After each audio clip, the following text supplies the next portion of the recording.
các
cái bà con các anh chị đây là lần thứ ba mà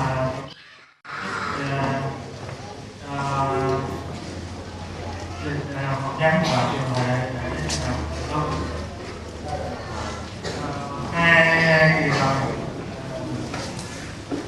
có chức tâm mà nó không cái này nhiều là tại vì kỳ đó kỷ niệm 50 năm ngày tổ chức Úc về này thì ba trong tên của di trú cho cái số lượng rất là tốt, đó là cho 400. Cái số lượng 400 đã qua rất là nhanh. Chùa phải xin thêm của di trú vậy cho thêm 100, mà cái đợt sau ra được còn cái sau cái đợt trước thì chúng ta hôm nay đến đây điểm lại dần hơn để cho cái ngày 9 chính thức phỏng vấn. Quý vị có cái gì thắc mắc, có cái gì mà không chưa có ông kể một cái có hiểu thì hỏi hôm nay để bữa đó mà nhắc là những cái câu hỏi, những cái câu trả lời mà chùa đã gửi cho quý vị đó để khi nhân viên bộ phỏng vấn hỏi con để biết rằng là tất cả những gì sẽ trở thành không gian hút quan trọng. Chúc cho tất cả các quý đồng hương đã nhận được may mắn và chắc chắn là chúng ta sẽ được. Các bạn để xin chào cái cuộc cái kiến thức sau đó Tuyên tại nhà quốc tịch. Xin chúc một lần nữa và chúc cho tất cả các quý vị được nhiều may mắn. Nam mô A Di Đà. Điểm thứ tư là đây á, khi nước Úc có chuyện thì chúng ta phải đứng lên và bảo vệ nước Úc. Đó là cái trách nhiệm rất là quan trọng với chúng ta. Tức là phải có cái card ban xanh, trong đó nó có ghi cái số thì như là GS. A strange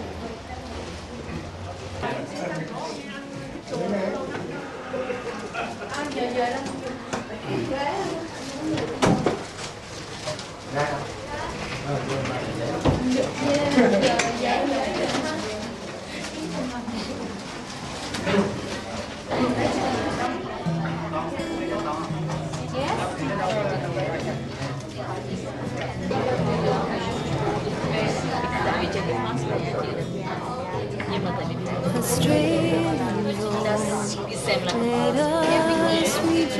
người ta không có For để we are young and free. We golden sail for toil. Our home is kept by sea. Our land abounds in nature's gifts. Our beauty rich and rare. History's every state. Advance Australia fair. Australian Embassy. In joyful strains, then let us sing. Advance Australia. How do you defend all Beneath our radiant Southern Cross, we'll toil with hearts and hands to make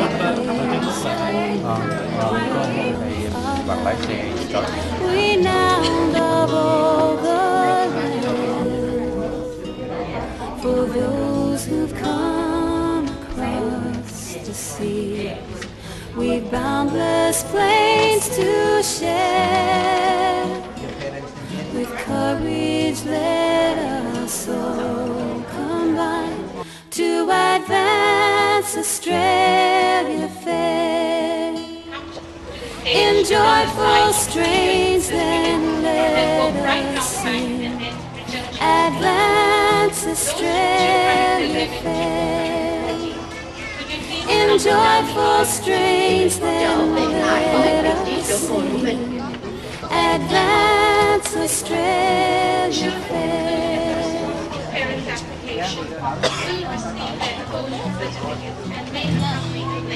Bởi vì tất cả những đơn ghi danh bầu cử sẽ được nhân viên của Ủy ban bầu cử quốc tế thu lại trong ngày hôm nay.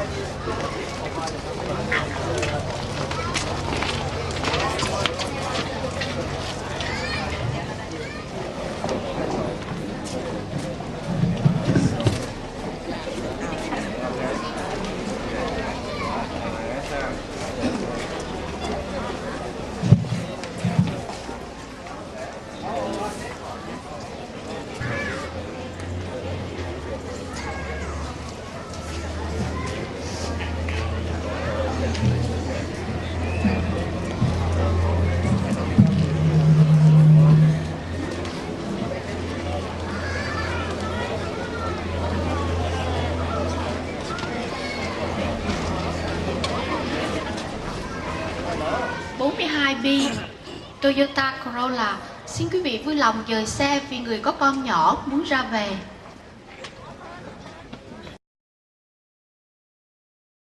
Nhân dịp này, chúng tôi cũng xin chân thành cảm tạ Tổng trưởng Tư pháp, Thị trưởng thành phố Fairfield, quý vị dân biểu, nghị sĩ, quan khách đã dành thời giờ quý báu tham dự lễ nhập quốc tịch hôm nay. Đặc biệt, chúng tôi xin ghi nhận và tán thán công đức của nhiều viên chức Bộ Di trú và Văn hóa đa nguyên sự vụ, cũng như của các thiện nguyện viên phước huệ công đức Tòng Lâm Sydney. Sau cùng, thay mặt giáo hội và chùa Phước Huệ, chúng tôi xin nồng nhiệt chúc mừng tất cả quý vị vừa thủ đắc quốc tịch Úc Đại Lợi và kính chúc toàn thể liệt quý vị được mọi niềm an lạc và hạnh phúc. Trân trọng kính chào toàn thể liệt quý vị. Honorable Philip Reddock, MP, Attorney General, the Honorable Laurie Ferguson, Shadow Minister for Population, Citizenship and Multicultural Affairs, Councillor Nick Lalick, Mayor Fairfield City, Mr. Nick Nicol, State Director of VIMIA and Sydney, other distinguished guests, ladies and gentlemen. Let me first express my warmest welcome to you all to Phước Huệ Monastery.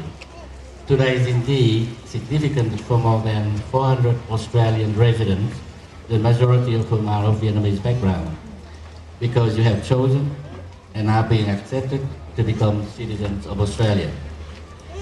When you commit yourself to be members of our multicultural society, you have made an important decision to fulfill all the obligations as well as to enjoy all the rights and privileges of a citizen of this nation. Fortunately, in this culturally diverse Australian community, we do not have to renounce our mother tongue and our traditional heritage when we are naturalized as a citizen. The United Vietnamese Buddhist Congregation in Australia and New Zealand, particularly Phươ Monastery, are very pleased to have this opportunity and to place its physical facilities for the required interview of applicants and today's official citizenship ceremony. In fact, Phươ Monastery and other constituent members of the congregation, such as Quang Minh Temple in Melbourne, have often taken part in the civic activities since our celebration of the 50th anniversary of the Australian Citizenship Act 1948. We believe that our congregation and its members must not only engage themselves in the propagation of Buddhist teaching for the benefit of human beings, but also be prepared to partake in appropriate cultural and social activities as a contribution to racial harmony and the successful integration of people from all backgrounds. Today's citizenship ceremony is a good example indeed.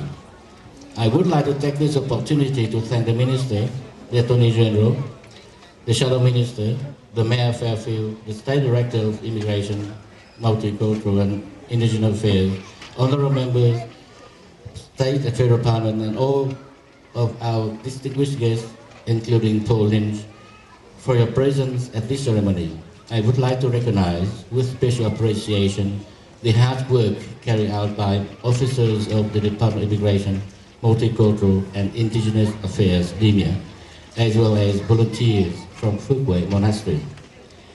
Finally, on behalf of the congregation at Phươ Monastery, I warmly congratulate our newly to-be naturalized fellow Australians, with best wishes for your well-being and happiness, and thank you for your attention.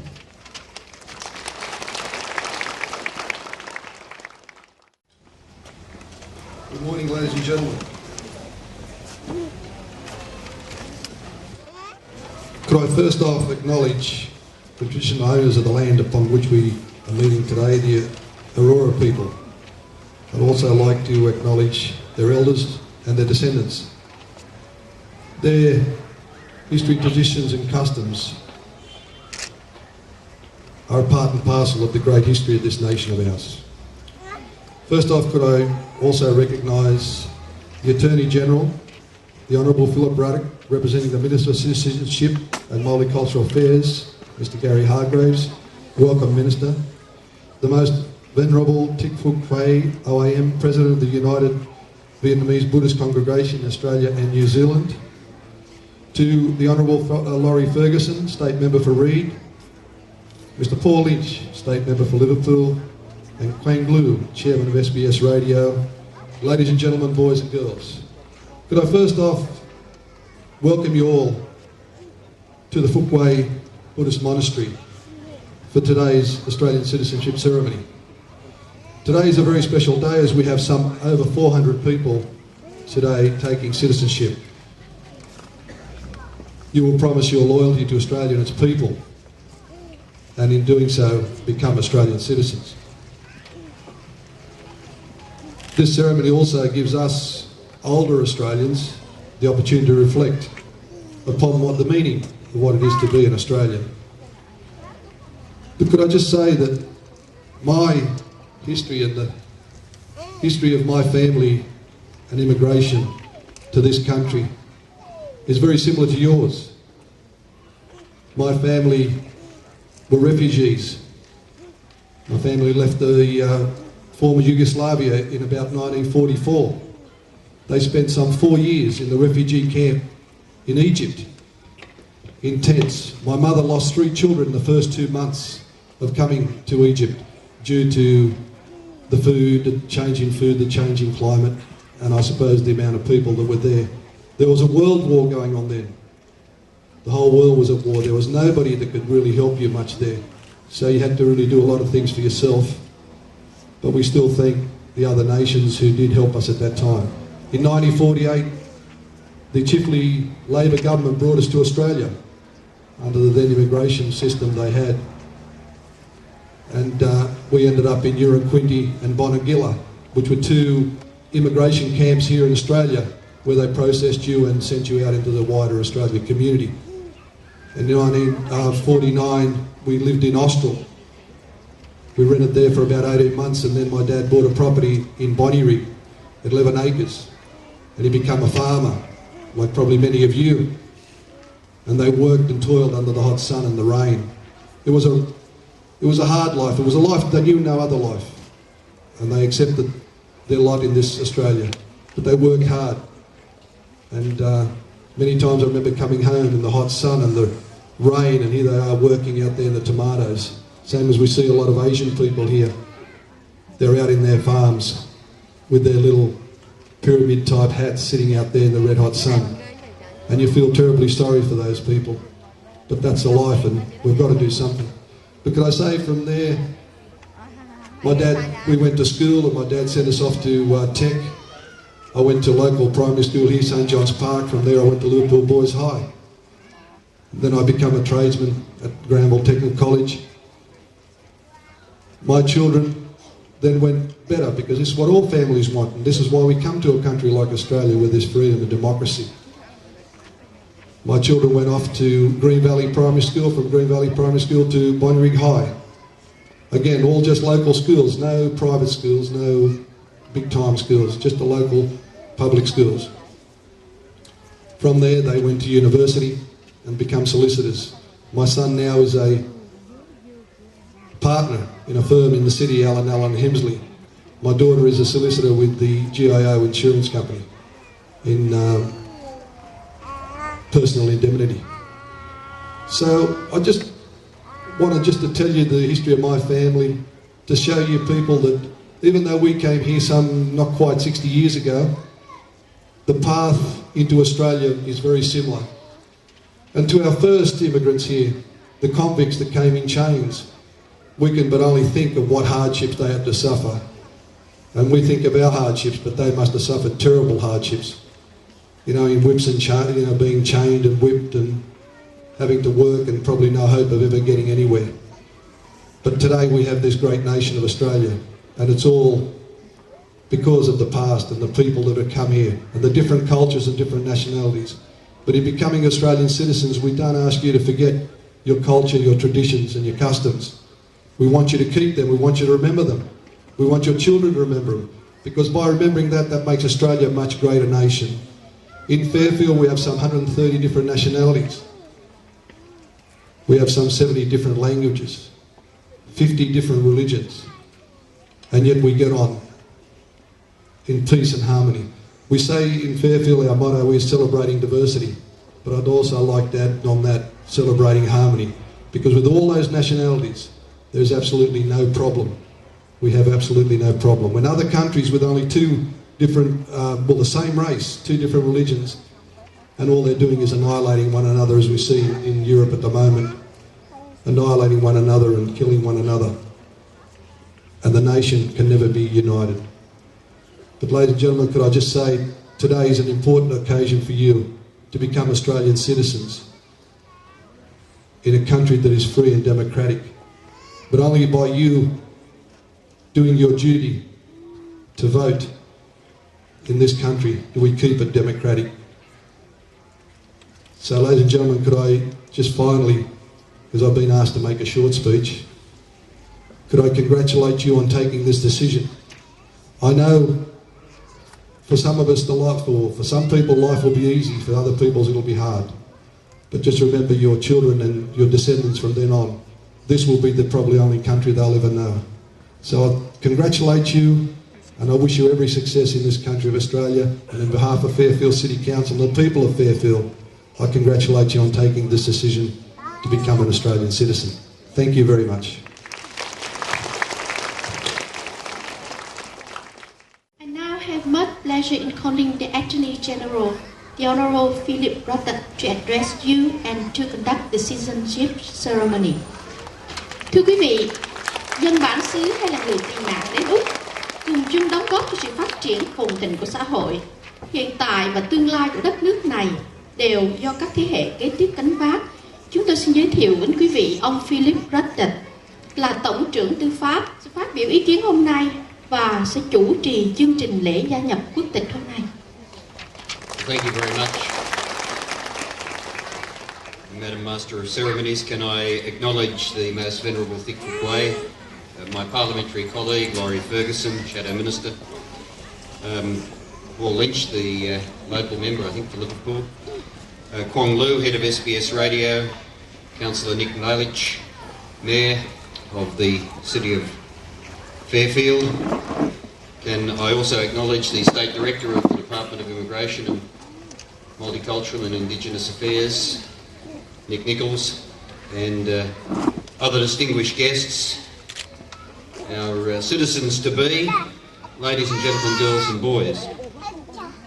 Well, it's obviously a pleasure to be back here at the Phước Temple, because we were here recently enjoying the hospitality of the Most Venerable Thick Foot and the community for Vesak Day. And this is the second citizenship ceremony that the Vietnamese Buddhist congregation in Australia and New Zealand has conducted here at the temple. And I'd like to thank the Most Venerable Thick Foot and the United Buddhist Congregation, as well as the temple's organising committee, for their excellent assistance today in hosting this ceremony. Can I also join in the acknowledgement by the Mayor of the Eora people, those traditional owners of this area, their elders, and their rich heritage, their culture is part of ours. Today I'm representing the Minister for Citizenship and Multicultural Affairs and Minister assisting the Prime Minister, Gary Hargrave. He's in Brisbane, unable to be with us, but did ask that I conduct this ceremony, and it's a great privilege to be able to do so.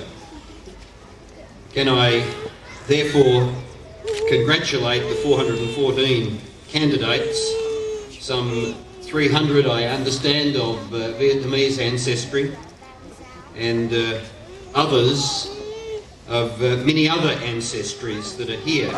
I'm told we have people who have settled in Australia from Afghanistan, Bangladesh, Fiji, India, Iran, Malta, New Zealand, East Timor, Russia, the United Kingdom and the Philippines.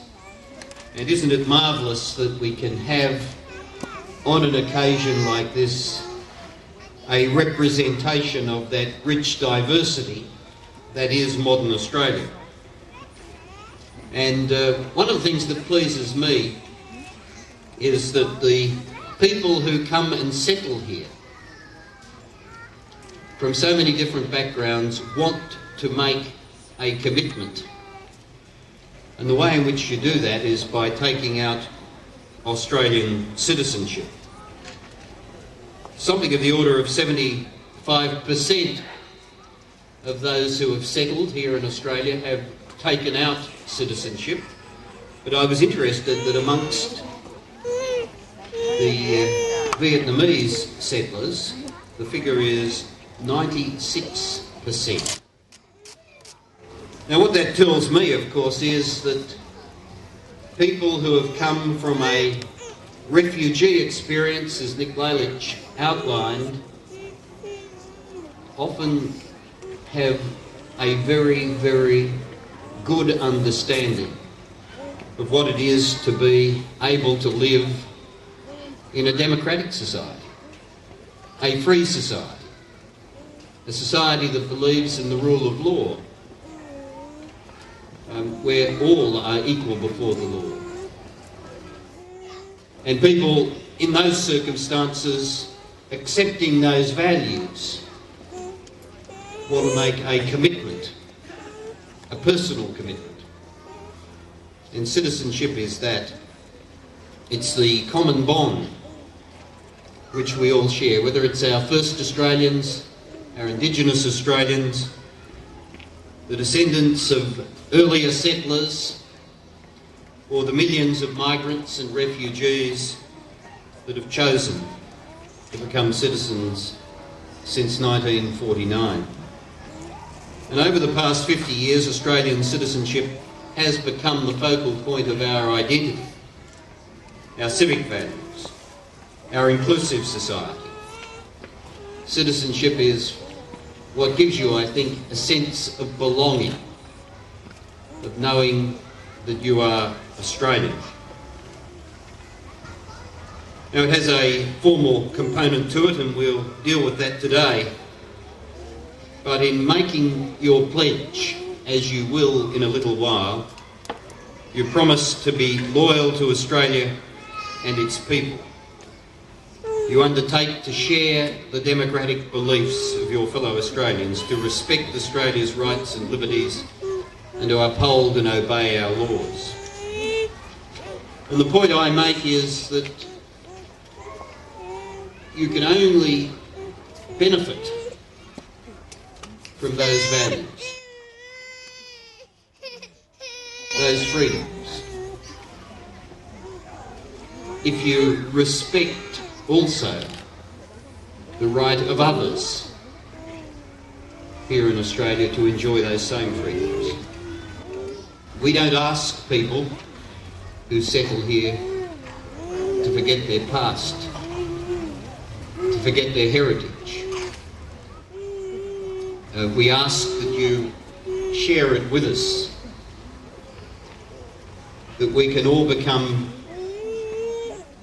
richer as individuals by knowing far more about the world in which we live and the various cultures and societies that exist elsewhere. We have a very special privilege here in Australia because we can learn from each other. And I think that's what makes Australia a very rich, a very wealthy society in terms of its people. A society that can be, and I believe is, an example to the rest of the world in the way in which people of diversity can function together as an effective society, as an effective community. And so I congratulate each and every one of you today on your commitment and look forward to sharing the rest of this ceremony with you.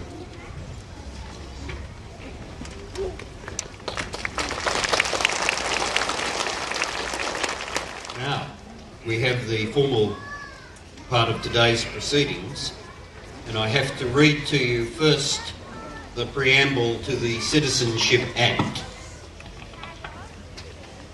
And it says, Australian citizenship represents formal membership of the community of the Commonwealth of Australia. Australian citizenship is a common bond involving reciprocal rights and obligations in uniting all Australians while respecting their diversity.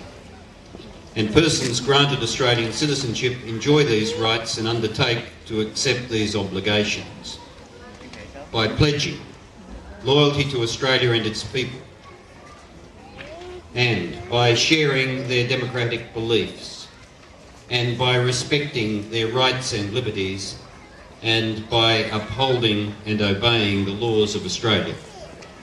Now, ladies and gentlemen, I would ask those who are taking the first pledge, which is the oath of allegiance, to please stand. There will be a second pledge for those who are taking the affirmation, but the first pledge is for those who are taking the oath. Now, I would ask you to say after me, and shortly later, Mr. Quang Lu will read for those who are Vietnamese speakers who were exempt from the English language requirement, the provisions in Vietnamese. But the Australian Citizenship Pledge, the oath from this time forward under God. From this time forward under God.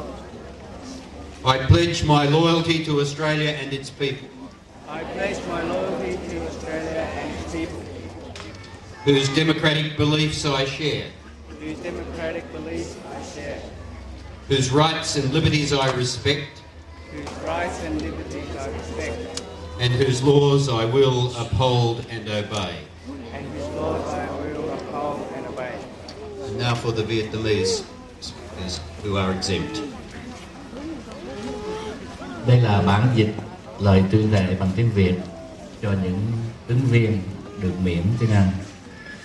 Xin quý vị vui lòng lặp lại theo tôi. Kể từ nay, dưới sự chứng giám của Thượng Đế, tôi nguyện trung thành với đất nước Úc và dân tộc Úc. Tôi cùng chia sẻ niềm tin dân chủ. Tôi tôn trọng tự do và dân quyền. Và tôi xin hứa sẽ tôn trọng tuân theo luật pháp của đất nước này. That was the translation of the oath in Vietnamese. Thank you very much, Mr. Quang Lu. Now, if you be seated, and those who are taking the affirmation, please stand.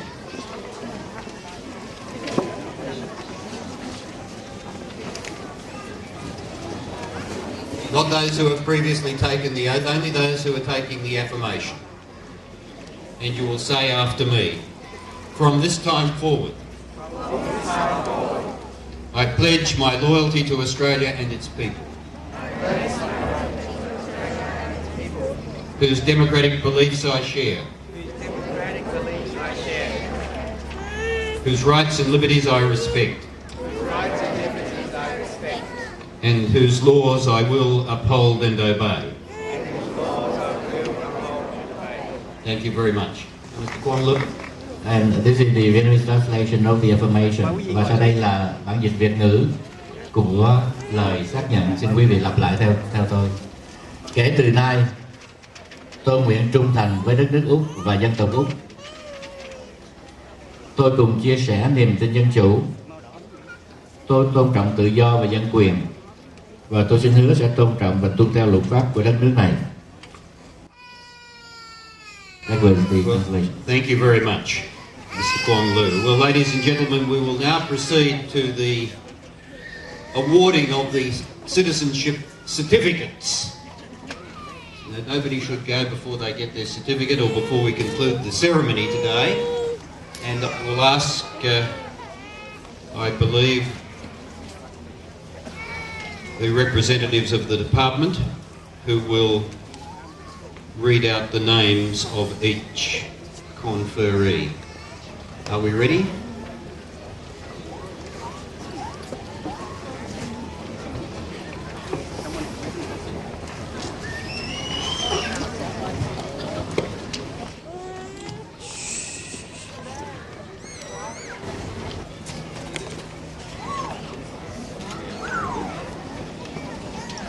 Elia Morgadan,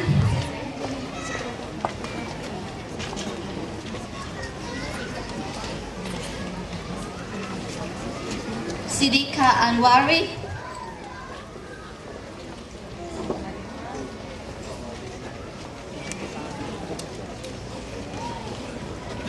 Sisi Kwalanda Zada,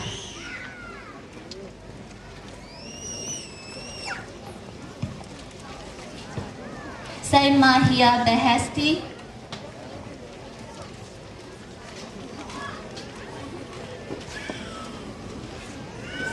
Robabena Jaffi,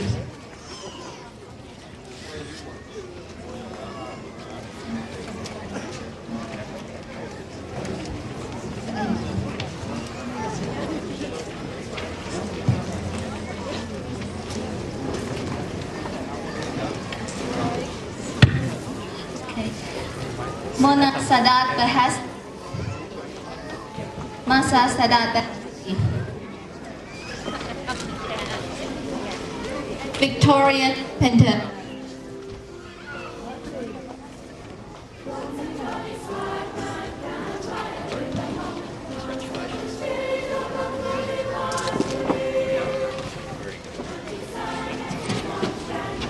Uvui Cole,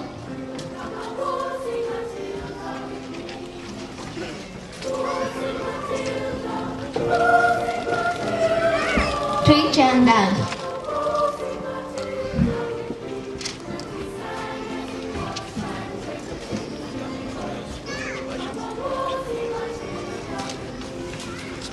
Linh Đào.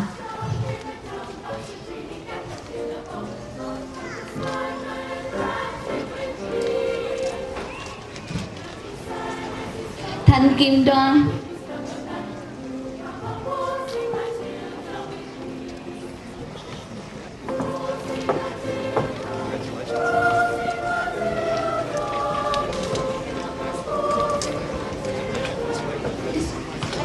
Thầy Úc Đoan.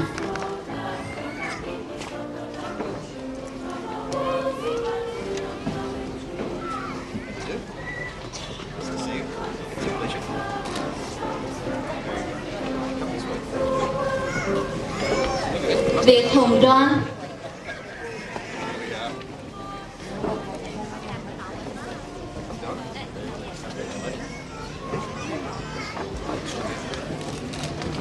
Vijay Kumar Gupta.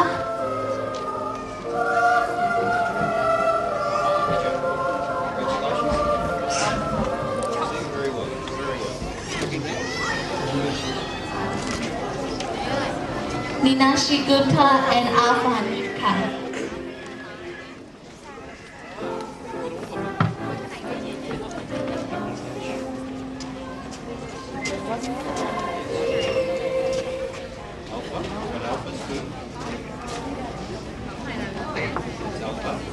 Congratulations. Congratulations. Anubha Gupta. Very good.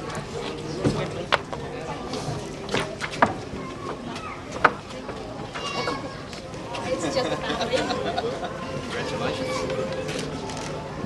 Lan Hương Hoàng, Lana Nguyễn.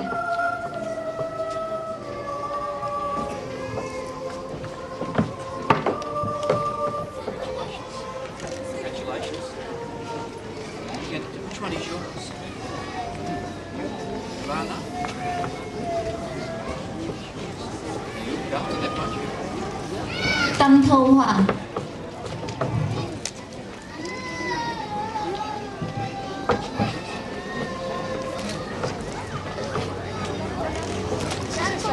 Trí Hoàng.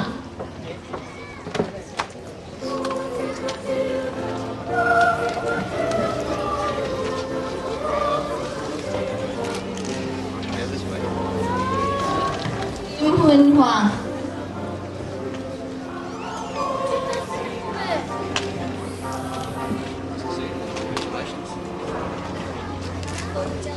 Vân Châu Huỳnh.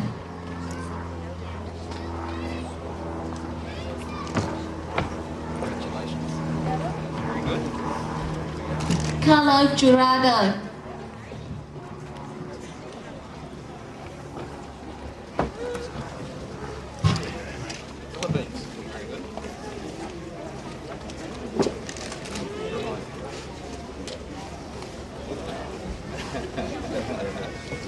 Christina Jurado, Jose Carlos Jurado, and Lara Katrina Jurado.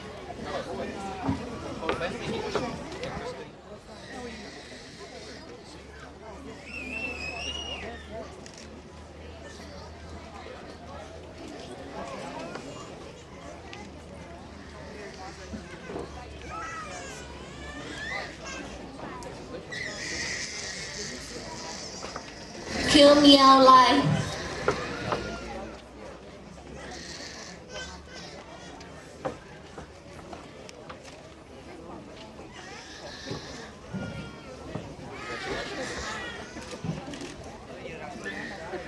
Luyện Nhục Lai.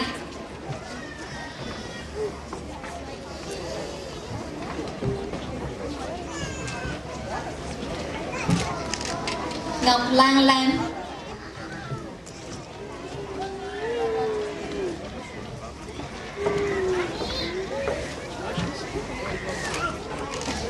Ngọc Kinh Thang.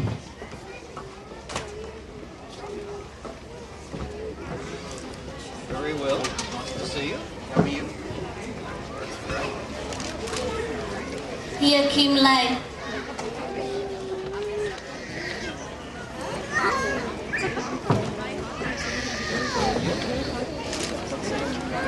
Thị Lê Diễm Lê.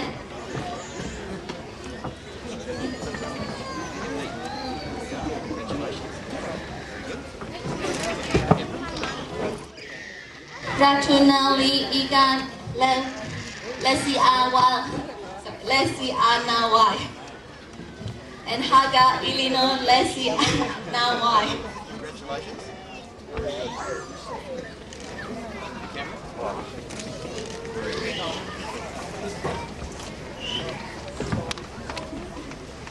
Congratulations. Dung Văn Tới.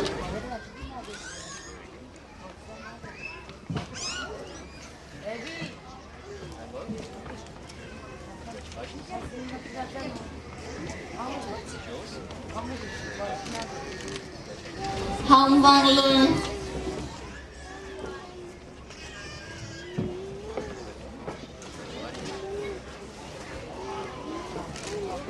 Quất Hai Lương.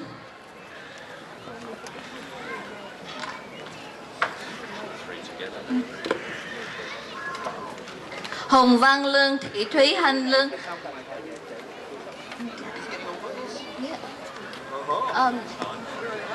Where's the others? They're not coming. The kid all together.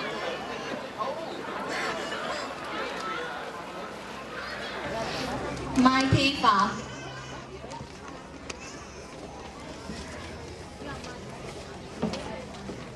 Congratulations. Phước Văn Lương.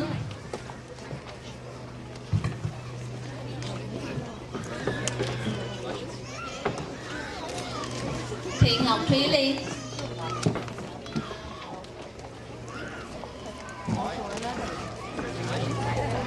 Thị Nguyên Ly. Sophie Ly.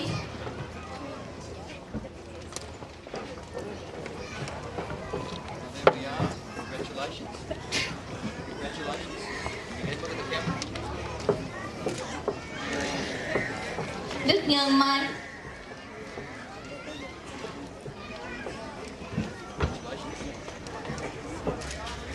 Sahema Ahmad Mutaba.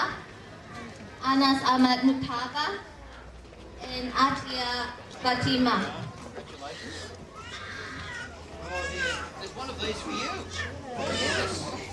Yes, we've got one for you too. It's nice to see you. It's really nice to see you. Yeah. Now look at the camera. Very good. Abeda Nasnin.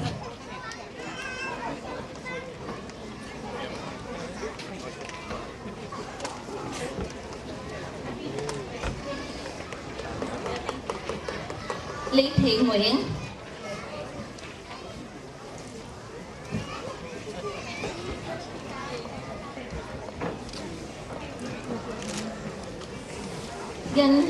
Thanh Diễm Hương Nguyễn.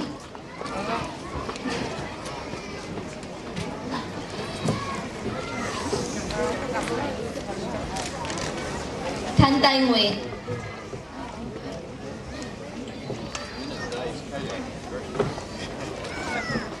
Thị Kim Tuyền Nguyễn.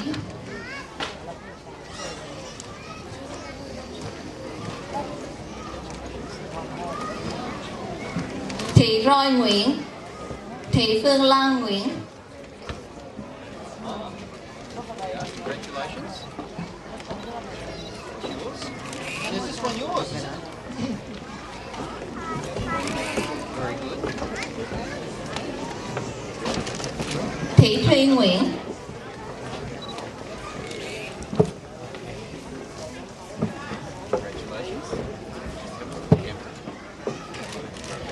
Thị Thúy Nga Nguyễn.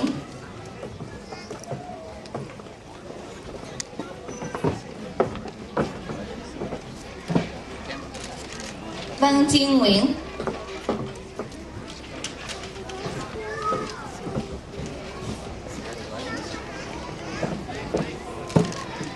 Hoàng Mỹ Thị On Tương Phúc Nguyễn.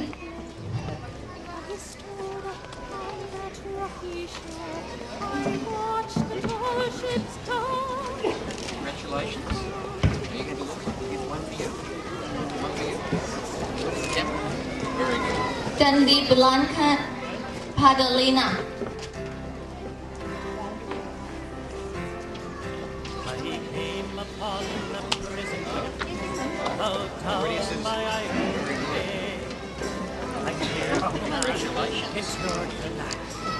Mirejo Catalina. I'm a settler, I'm a farmer's wife on a dry and barren land. A convict in a free man. Mai Thảo Phạm. I became Australia.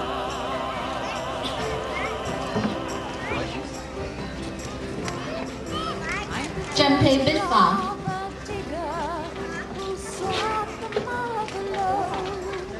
Lê Thị Phạm. Minh Tiên Trương. Thị Hoài Vi Trương. Minh Xuân Trương. I'm a bushie, I'm a battler. I am Australia.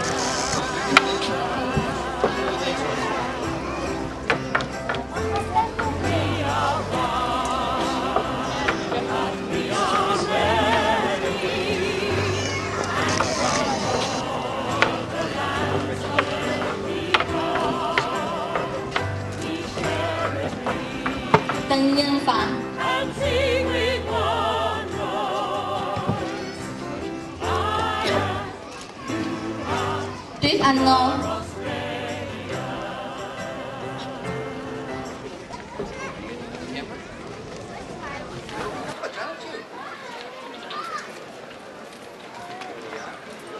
Văn Hoa Phạm.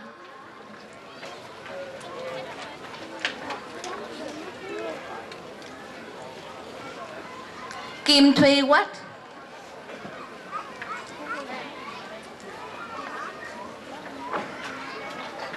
Jadip Singh Narendra Singh Ravalji. For Jadip Singh Ravalji.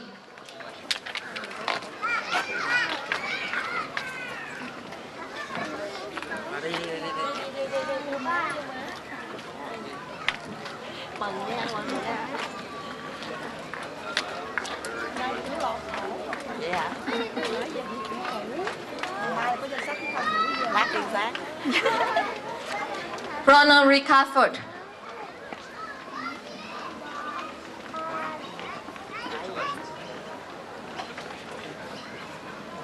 Irene Wild.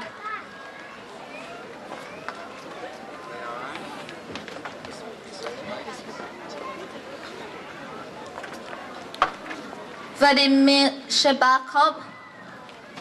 Nikolai Shabakov. Nikolai. Irina Shabakova. Nikolai. Son, right? And you're together? Congratulations.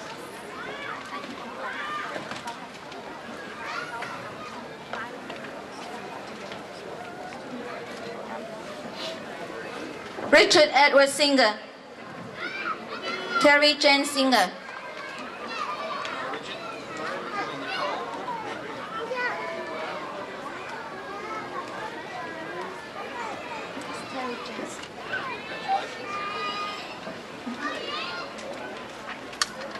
Amoy Singh.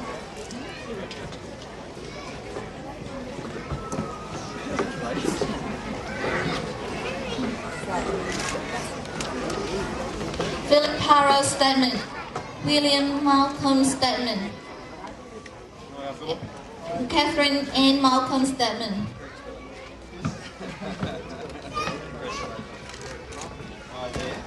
Now, this is William. Congratulations, William. Thank you. Here we are. Dung Nhu Trần. Quay thằng này nghe tiếng mình biết mình. One day you might need it. Congratulations. Lôi Dân Trần. Lôi Dân Trần.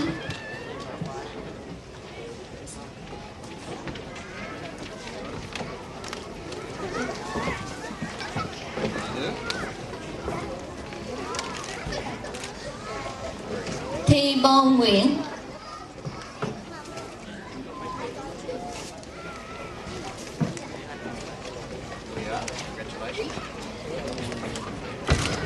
Phu Triều Phong Trần,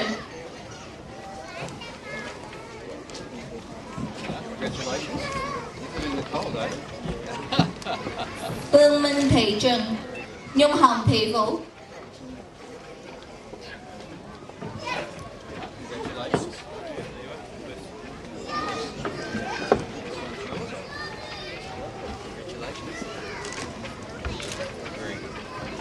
Loan Kim Thi Vũ,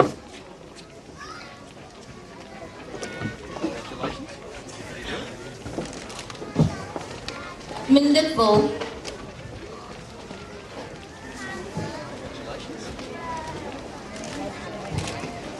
Anh Tuyết Thị Lan, Phước Lê Ngọc Trần, Yến Lê Trần,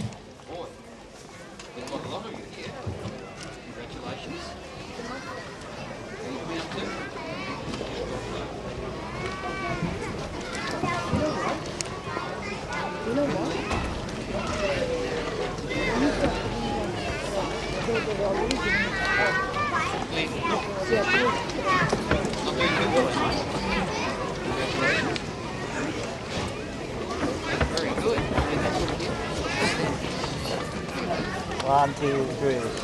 Thank you. Quang Minh Trần, One day you'll be pleased that there's a picture. Here we are. How do you do? Very good. Thị Ngọc Bích Châu, We're happy for you. Here we are. Very good.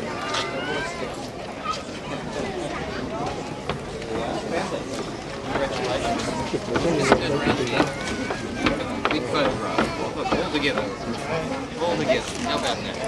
Very good. Thị Kim Oanh Trần, Bethany Trần, Thị Bảo Hạnh Trần, Big family too. Congratulations. Get the family photograph here in a moment. Congratulations. Have I got the right one? How about that? All together. Very good. Thị Mai Trần,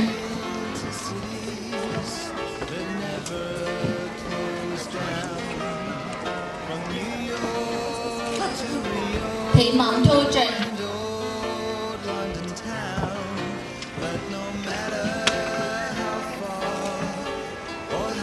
Thị Tiên Trần,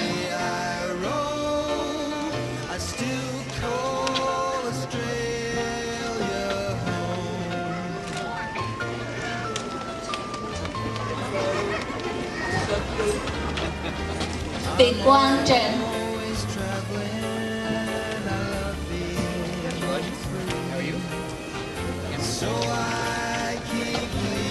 Mỹ Hương Trang,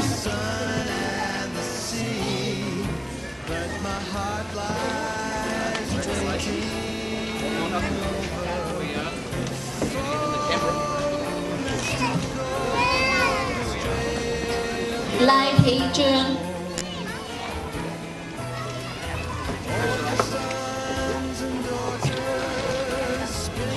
Lôi Linh,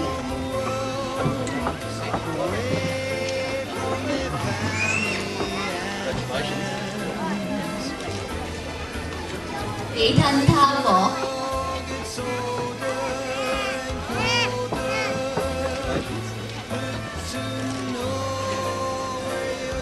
Ngọc Vi Vương,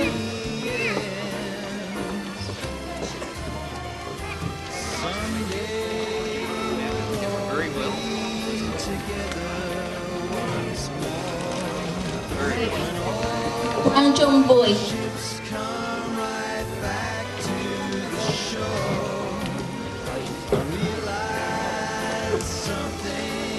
Thi Văn Anh Bùi,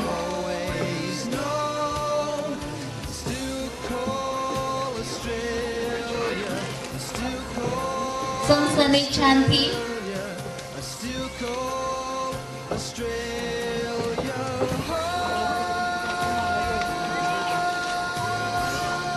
Minh Trân Châu,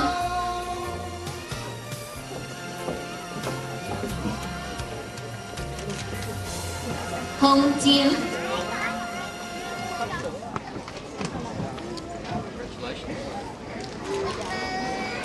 Trương Vinh Châu,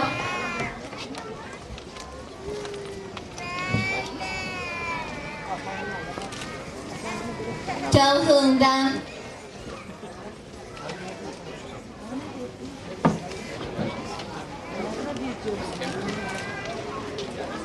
Thi Thu Hạnh Nguyễn,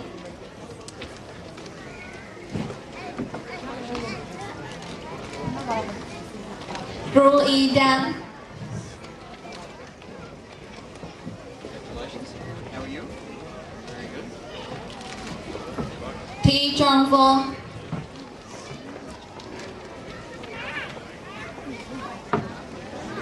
Very well, and you? Văn Liệt Đăng,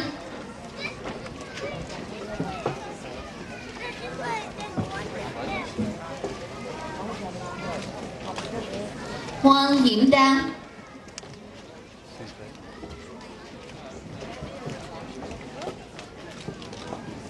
Ông Hồ Đào,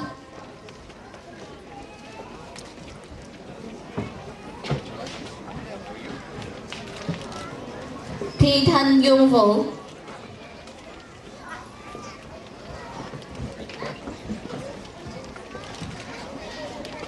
Quỳnh Yến Chi Đa,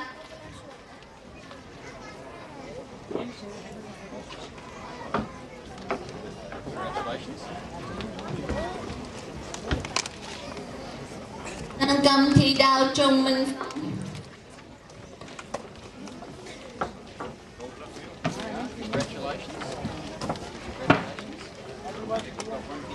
Trinh Trung Phạm,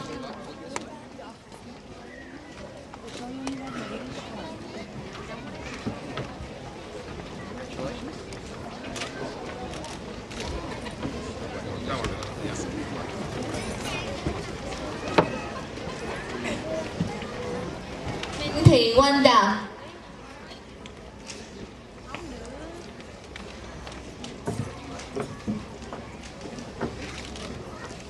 Thi Ai Đinh,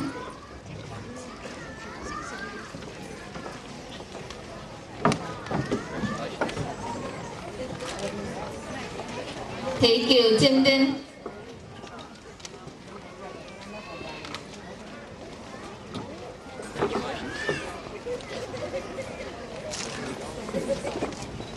Công Xuân Đô,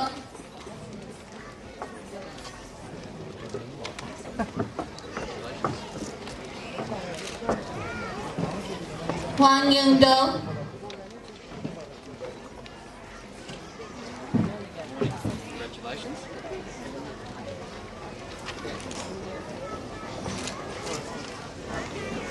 Trương Xuân Đô,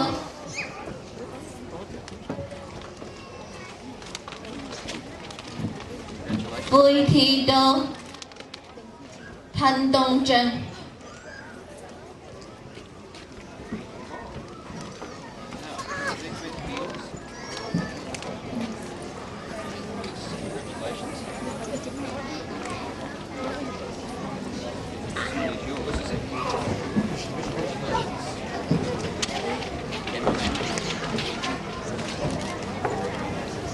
Thanh Tam Đoan,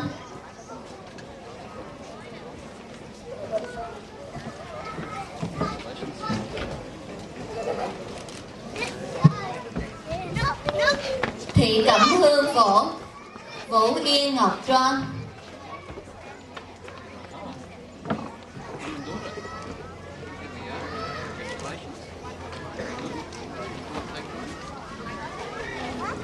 Wrong one. Can't give your mums, gee. Thị Ngọc Lôi Đoan,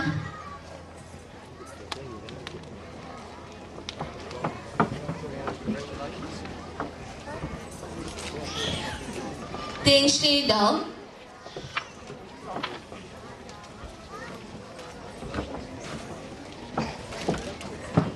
Hiệp Đông,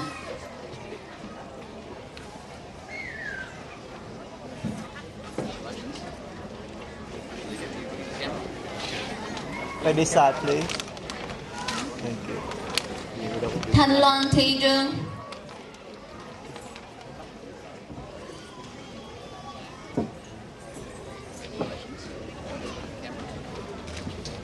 Thị Yên Hạc,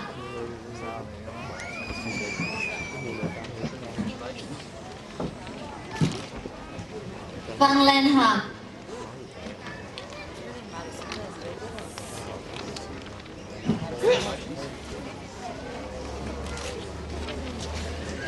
Thị Ngọc Lê, Thị Kim Phương Hạc, Văn Bình Hạc.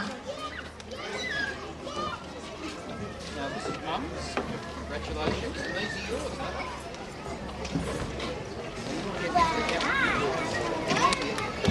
Đứng chung á chị, đứng chung.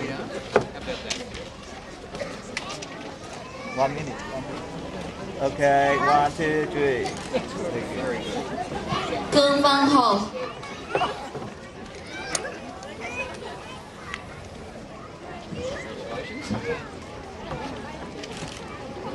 Thao Phương Lê Hậu,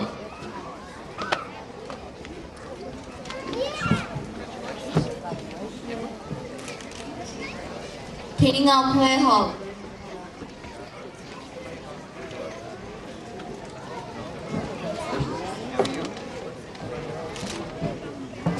Thị Bích Hậu,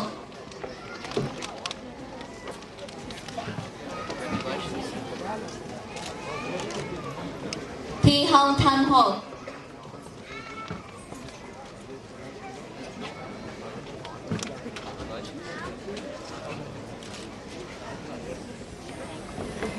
Loan Kim Thi Hậu,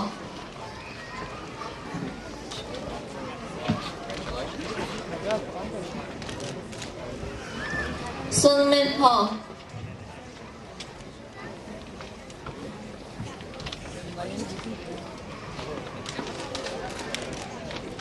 Thị Xe trưởng Lý Xuân Hậu,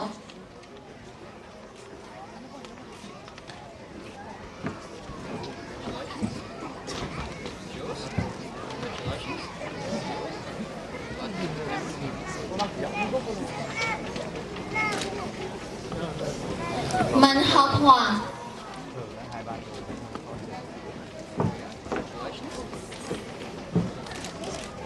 Lý Dung Hoàng,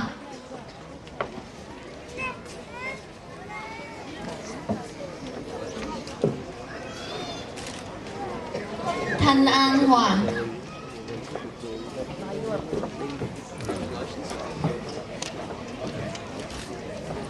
Thanh Tân Hoàng,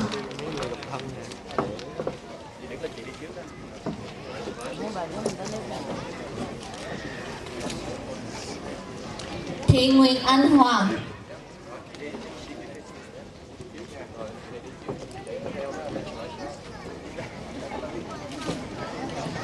Bùi Ngọc Thị Trần, Chú hay chụp lên bộ chú không á? Thị Kim Hồng Hoa,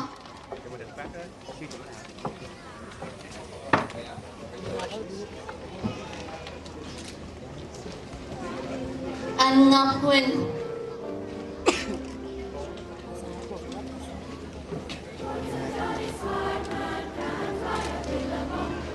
Trương Văn Huỳnh,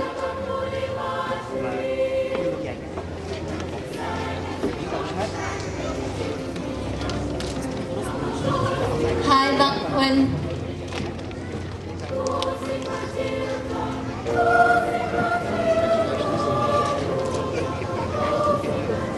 Thị Hương Trân, Hào Văn Huỳnh, and Mỹ Hiếu Thị Huỳnh.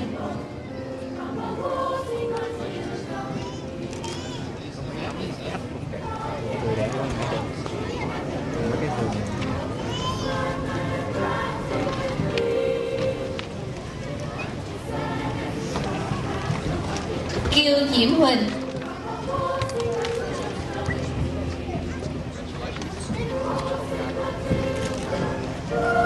Lily Huỳnh,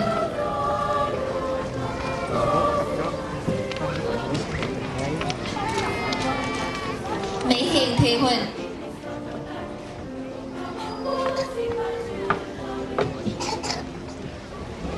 Ngọc Thị Huỳnh,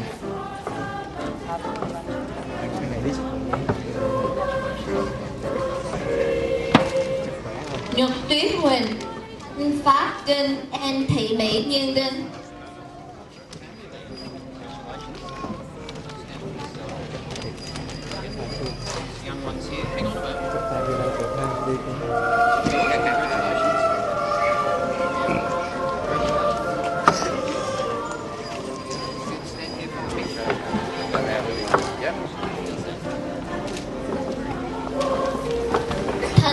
Huỳnh,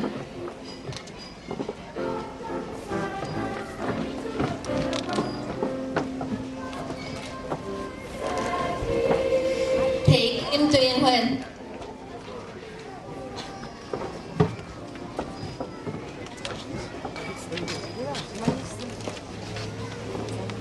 Văn Hiền Huỳnh,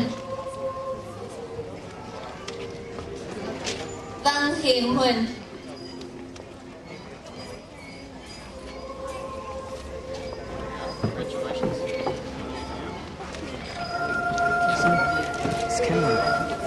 Thị Phương Khanh Kiên,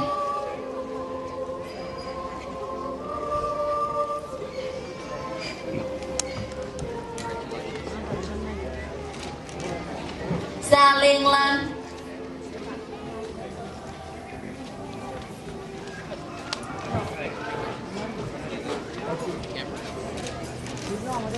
Hoàng Chi Lan,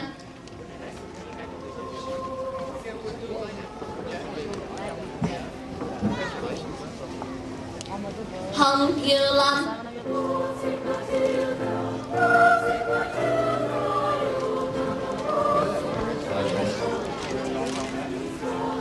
Minh Trí Lan,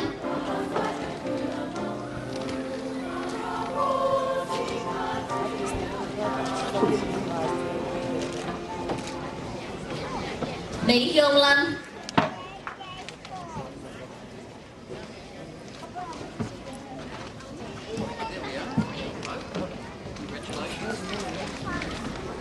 Mỹ Dung Lan,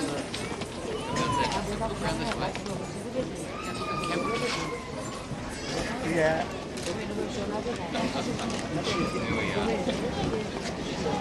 Thanh Tôn Lan,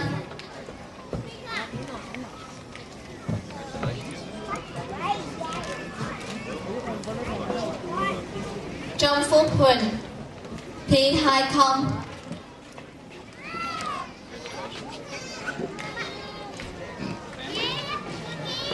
Okay. Here we are. Congratulations. Very good. And what about you, young man? Are you going to be in the future? My son? Yes. Này thiệt viên what? You want to be in the picture? Here we are. Thi Kiều Anh Lâm,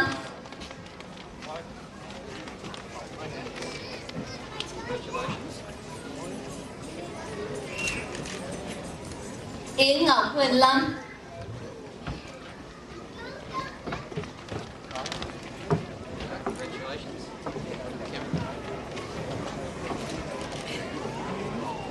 Bác Ngọc Phương Lan,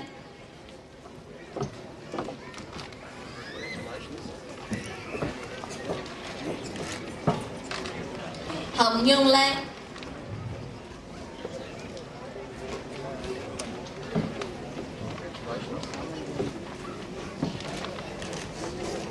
Quyền Thị Lan,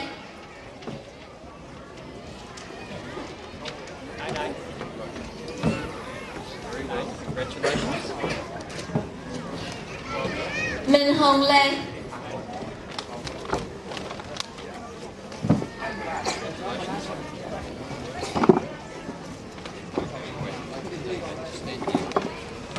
Thi Thơ Nguyễn Thi Hồng Tuyết Lan, Congratulations. Congratulations. Take your certificates.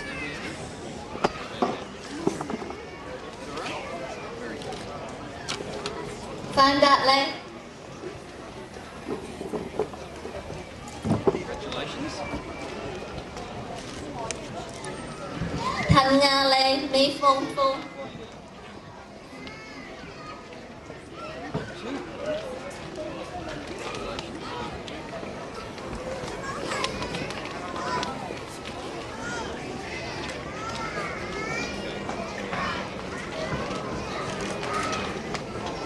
Mai Phương Phương, Congratulations. Thanh Tơ Lan,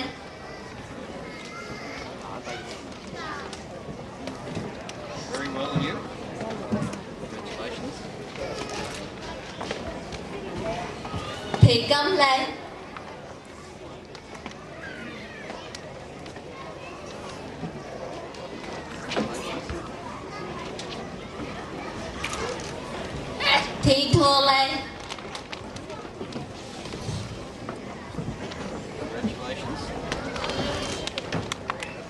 Thi Thúy Lê.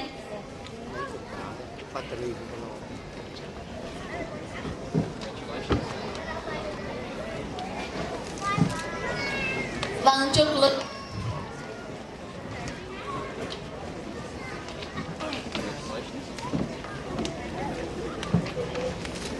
Hoa Hồng Thị Lê.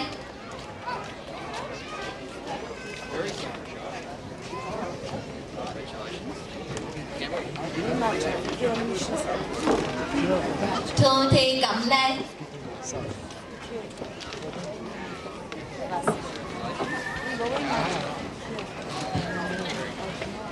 Lý Hạnh Lưu.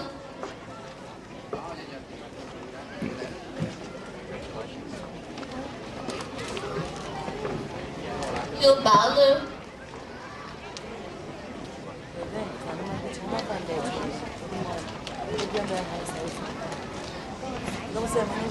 Hồng Hương Thi Lương.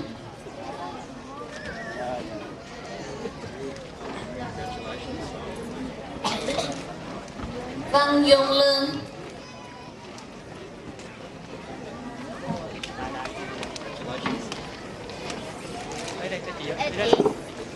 Huy Văn Lưu.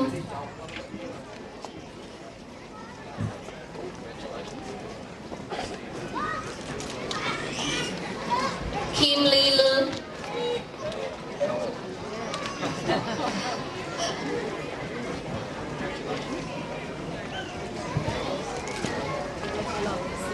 Getting lots of warm hands. An Mùi Ly. An Ly. Nhất Tân Bùi. And Mai Trinh Bùi. Whole family. Congratulations. Now you stand here. You can stand here. And you can come here and stand here. We've got all these. One here. One here. You'll have to check if I've got them in the wrong order. Now, if you just stand here, look at the man with the camera. How's that? Very good. Rồi Kim Ly.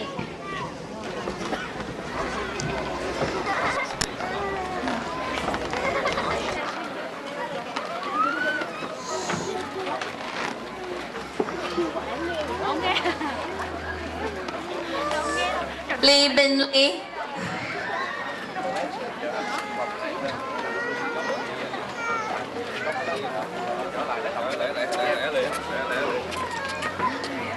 Pháp Trân Ly.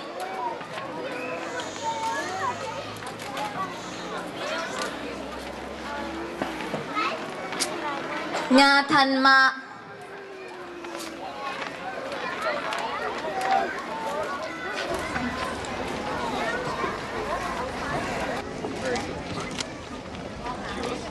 Hoàng Thị Mai.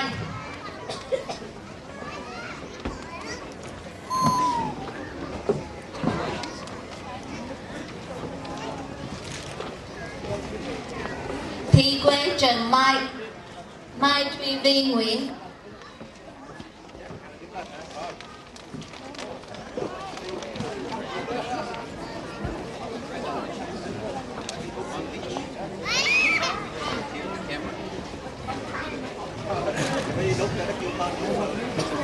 Minh Châu Nghiêu. En Ngọc Minh Thi Nguyên.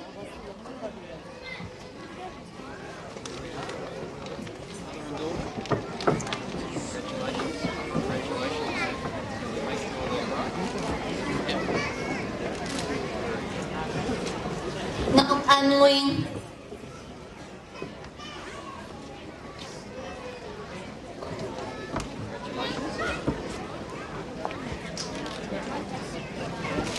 Ngọc Liên Nguyên.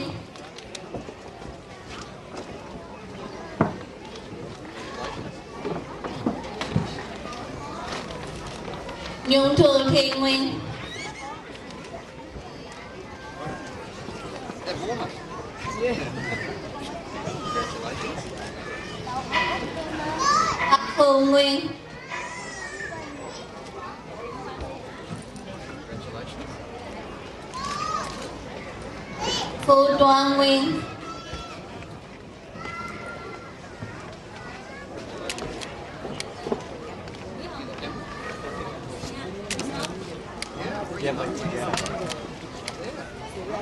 We're waiting for Mum. Yên Kỳ Nguyên, Phùng Nguyên, Hoàng Phúc Nguyên,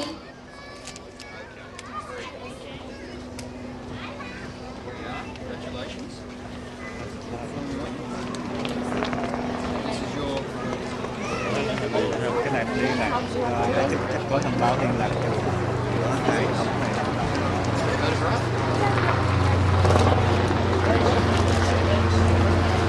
Hùng Cường Nguyên,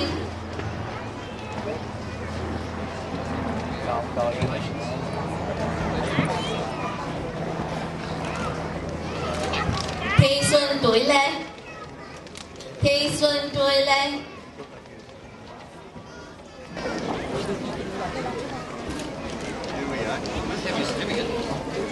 Thi Bạch Tuyết Nguyễn, Thi Hanh Nguyễn, An Thu Huyên Nguyễn,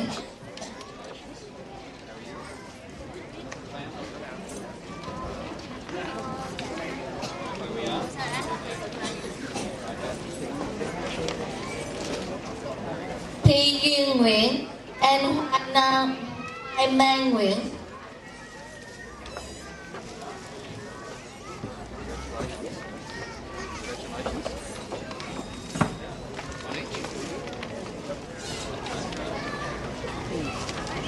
No, he doesn't want the photograph. I can see that. It's not my best side. Thi Hồng Bích Nguyễn,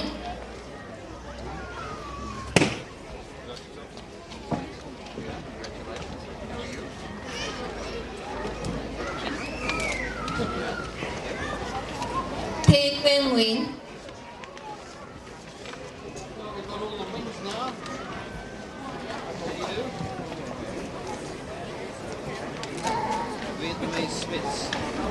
Thi My Duyên Nguyễn,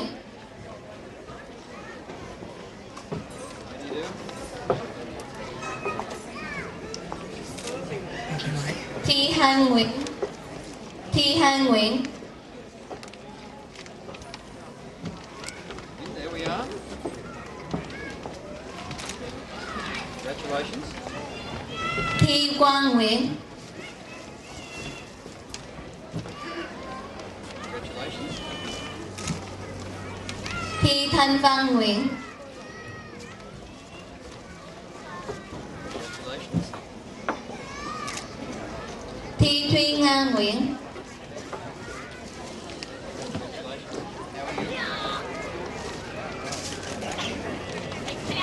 Tô Ngọc Nguyễn,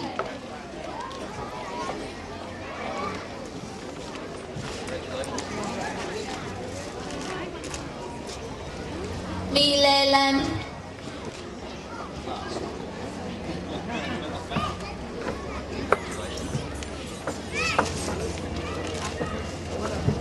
Trần Tri Nguyễn,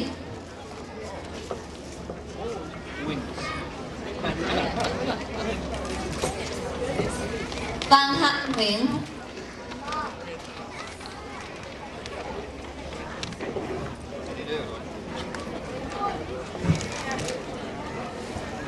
Văn Khi Nguyễn,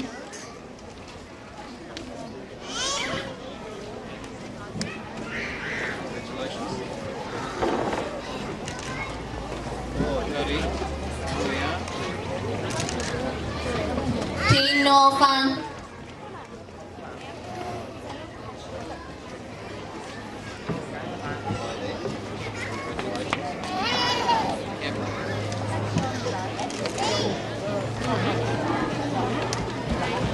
Văn Quang Nguyễn,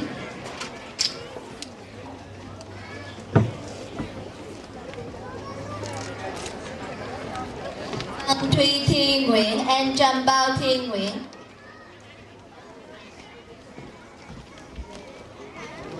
Congratulations. I think we're going to run out of wings. Haven't run out of any of the wings?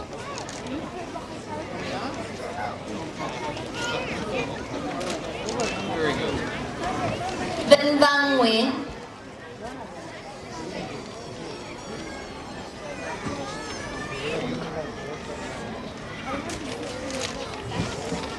Diệp Hai Nguyễn,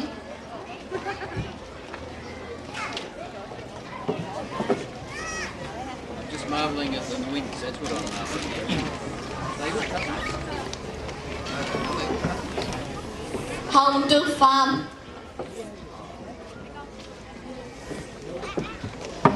It's good to see you. I'm glad to be rid of them. Liên Thi Farm,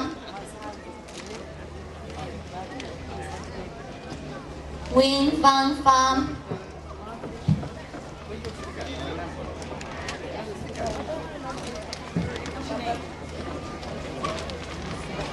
Văn Thái Farm,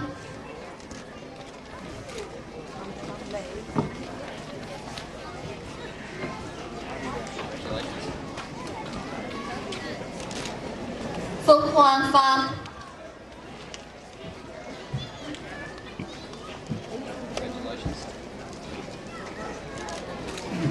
Quốc Vinh Farm, Farm's catching up on the wings now. Thi Tuyên Farm,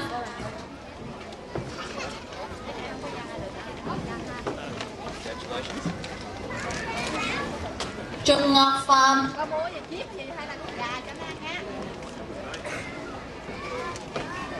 Congratulations. Văn Phước Farm,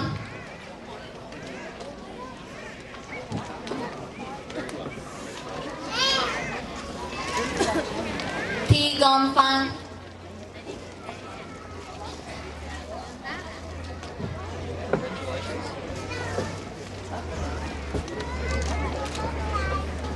Thi Kim Loi Farm,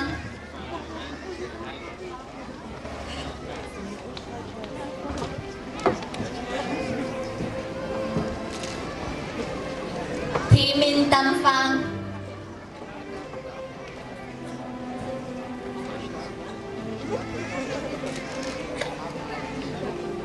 Tô Nguyên Farm,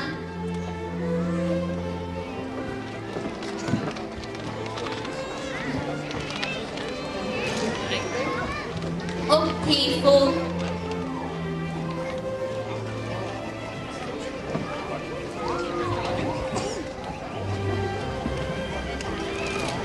Thị Thùy Vi Phùng,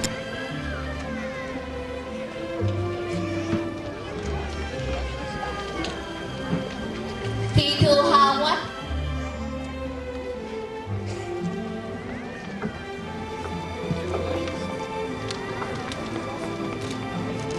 Chi Dương Ta, Hồng Văn Ta, em Huệ Anh Vương,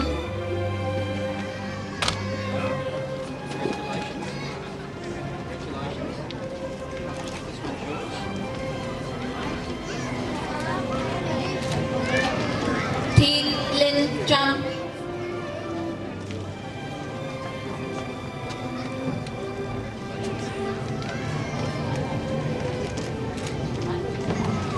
Duy Bình Trân,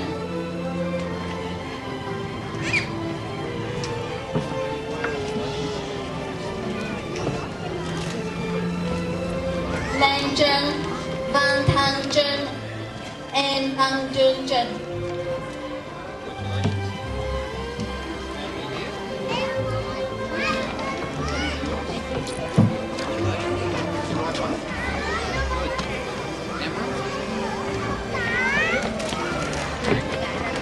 Thị Thu Văn Phạm,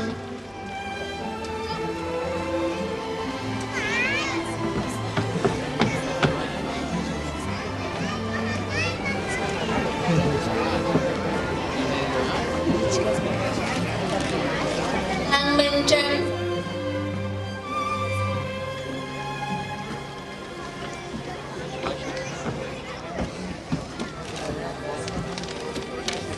Ngọc An Trân,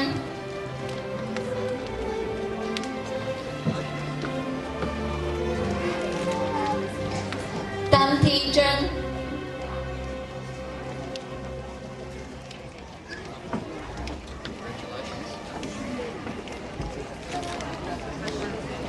Thị Anh Tuyết Trân, em Trân Anh Indo,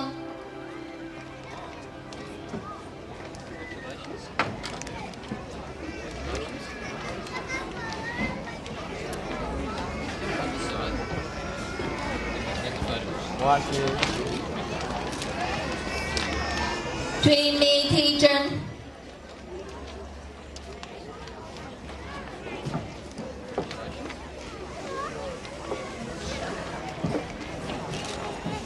Nga Thùy Thi Trinh,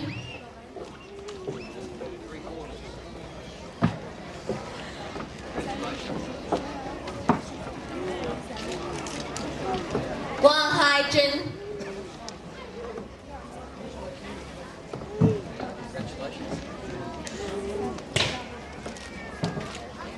Cam Nhung Trương,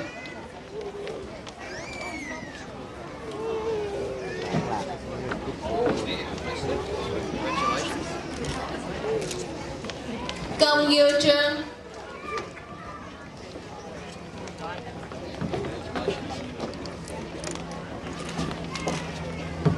Nga Thi Huỳnh Trương,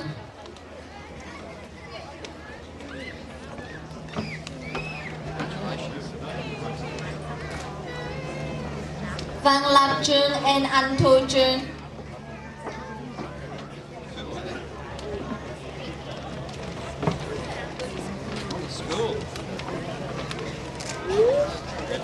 Thông Thi Phan,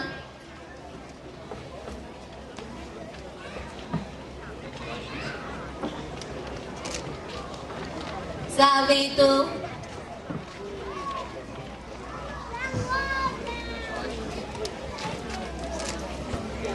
My Linh Tu,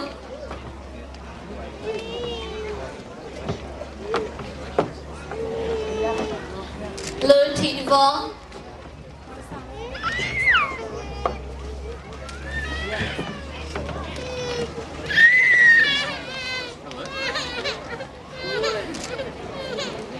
Thi Kiều Oanh Võ,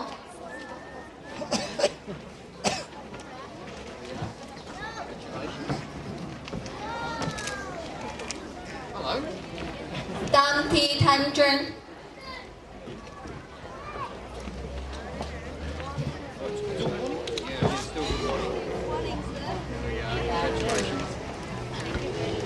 Thi Ngọc Tuyết Võ, Thi Ngọc Tuyết Võ,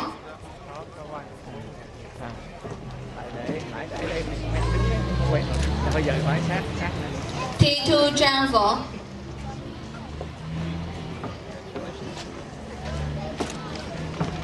Thi Văn Võ,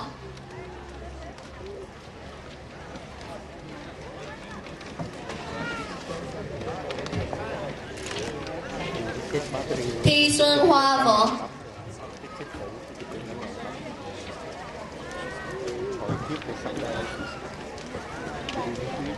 Thi Hồng Trân,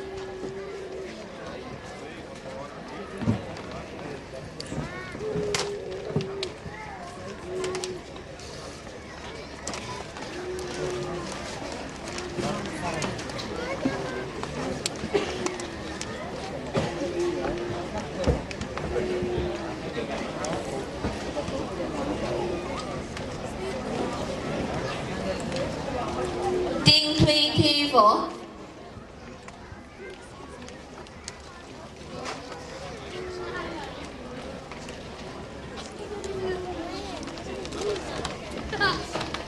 Văn Ngô Võ,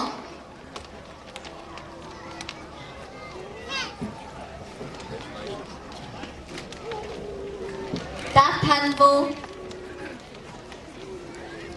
đi bước xuống này.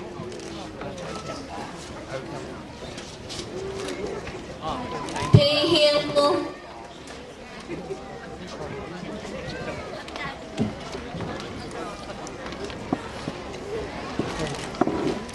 Thi Sơn Ca Vũ and Tiên Long Nguyễn,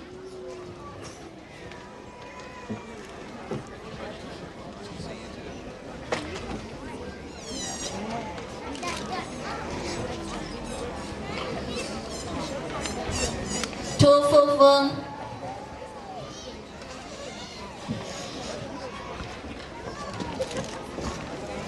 Tuấn Anh Vương,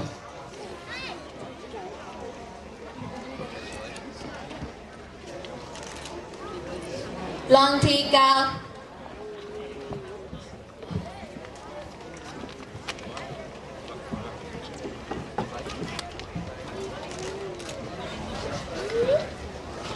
Loan Đan,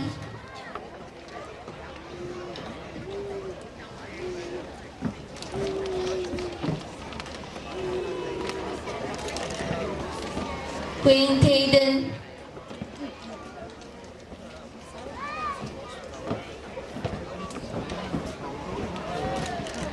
Trong Duyên Đình,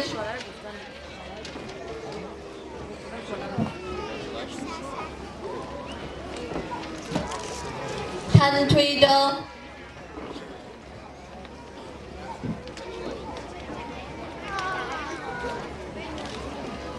Mùi Lan Khen and Giang Uân Liêu,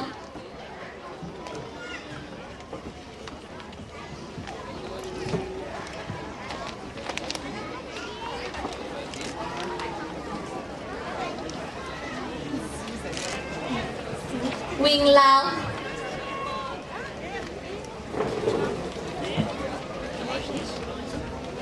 Husband, I see. They had you all separated. There we are. Very good. Nghĩa Thị Lê,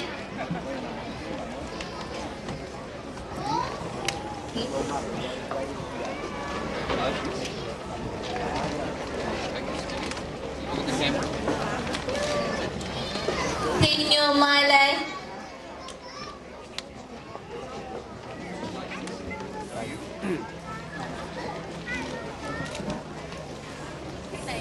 Trương Mong Huyền Lê,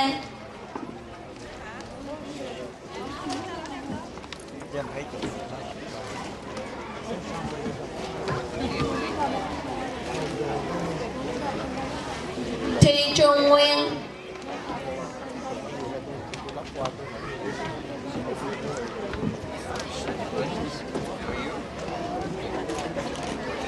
Văn Quân Nguyên,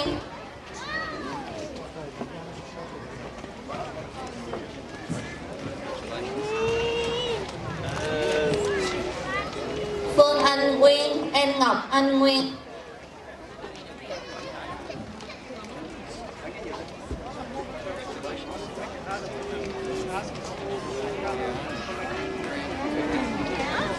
Thị Mây Lan On,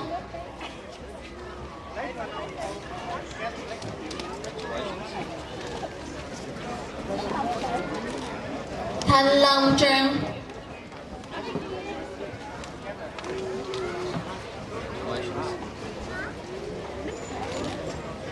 Thị Hồng Trân and Vi Tương Trân, Oh, yeah, this is a big job, isn't it? How about that? Congratulations. Congratulations. Now we've got this for you. This for you. Very good. Thị Xuân Hoa Trân,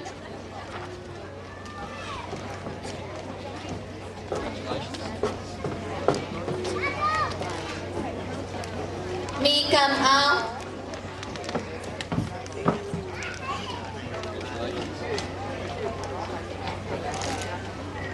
Thị Tiên Áo,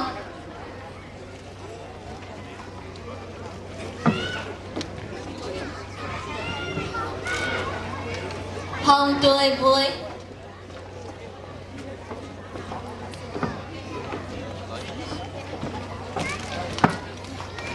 Lan Kiều Trao,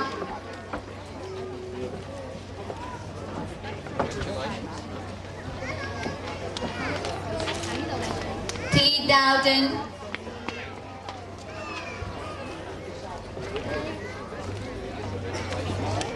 Very good. Take this over here. Trương Trào Đình, Congratulations. Phương Ngọc Dương,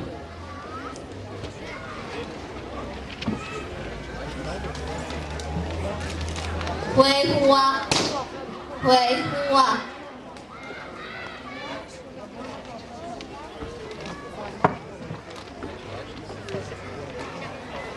Châu Lê Huynh, Châu Lê Huynh,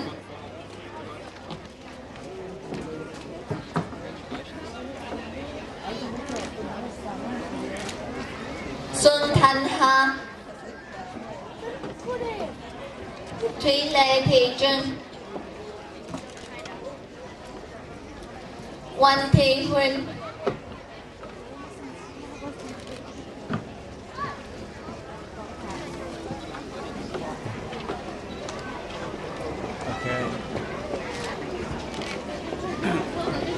Úc không.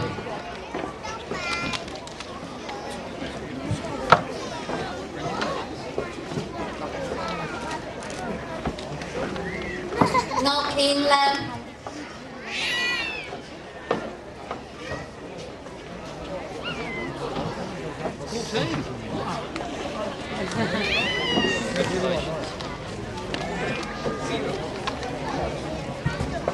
Anh này chỉ còn móng này. They're running for the balloon, not bothered. That's what they want. They're not bothered about Xuân Lê Thị Lan.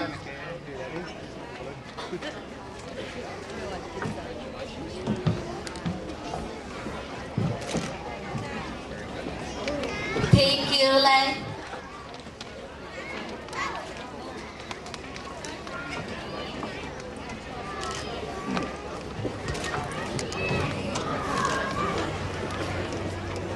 Thị Trâm.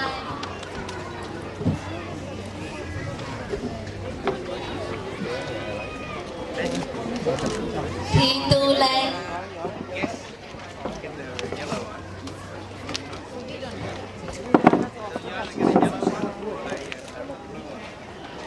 Văn Nghiên Liêu.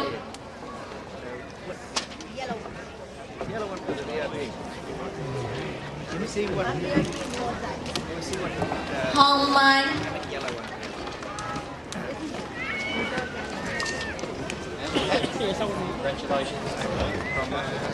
Thị Hồng Ai. Thị Mong Mai.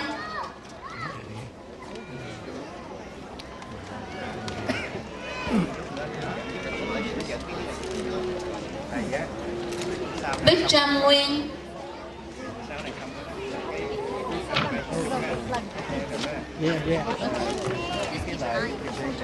Công Học Nguyên.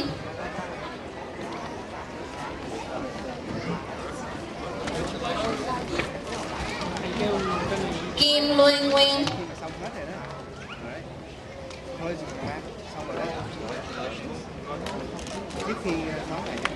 Bích Trung Nguyên.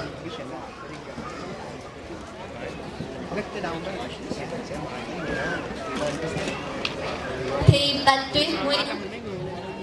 Không thì có con kia mà dẫn lên dẫn lên từ Congratulations. mà nhờ anh Let's get this out of here. nói cầm con qua nói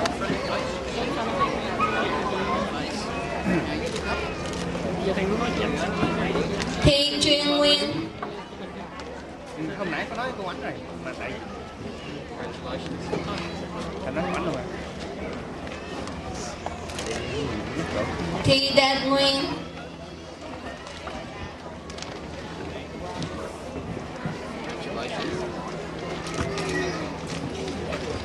Thị Ngọc Cam Nguyên.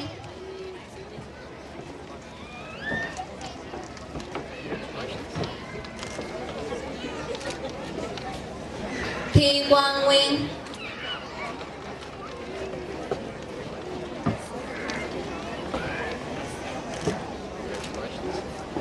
Thị Thu Hà Nguyên.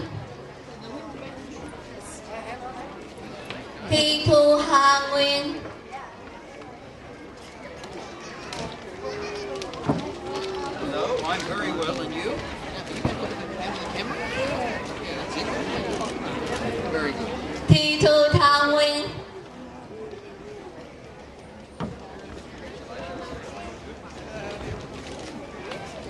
Thị Tròn Nguyên.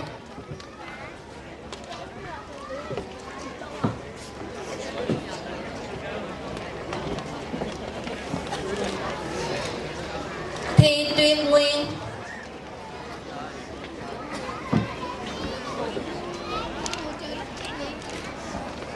Thông Thị Nguyên.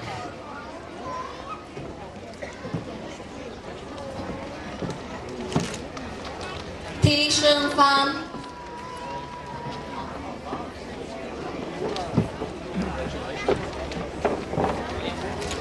Nhân Thị Phạm.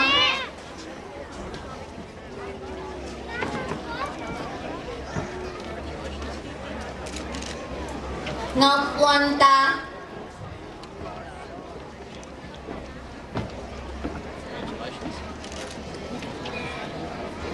Tu Thanh Tô.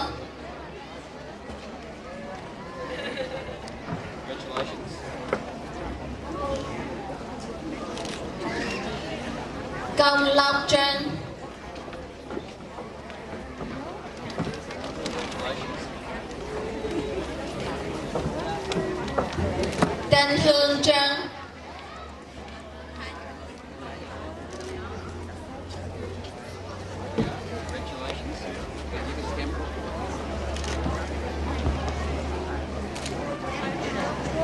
Hương Thị Trân, Congratulations.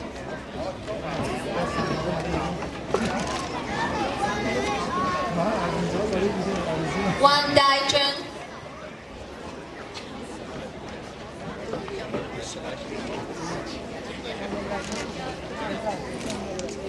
Thị Tuyên Mai Trân, Thị Tuyên Mai Trân,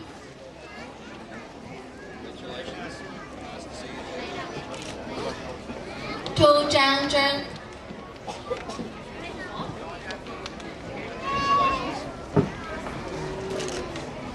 Yên Bình Trân,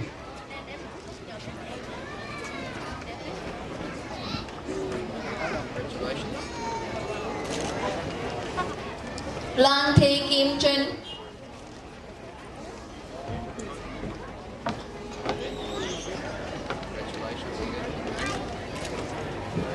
Hoa Trương,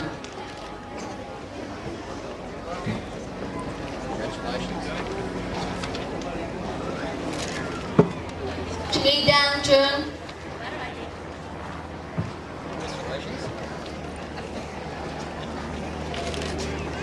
Sa Tuệ Tu,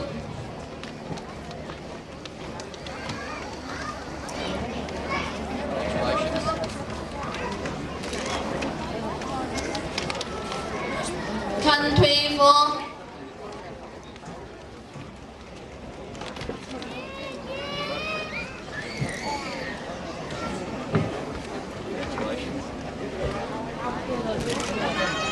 Thị Ngọc Nga Vô,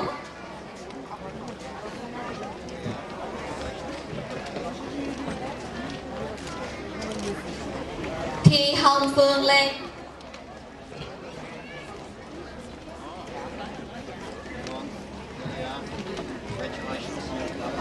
Turn around with the camera. Smile. That's it. Trần Lê Nguyên,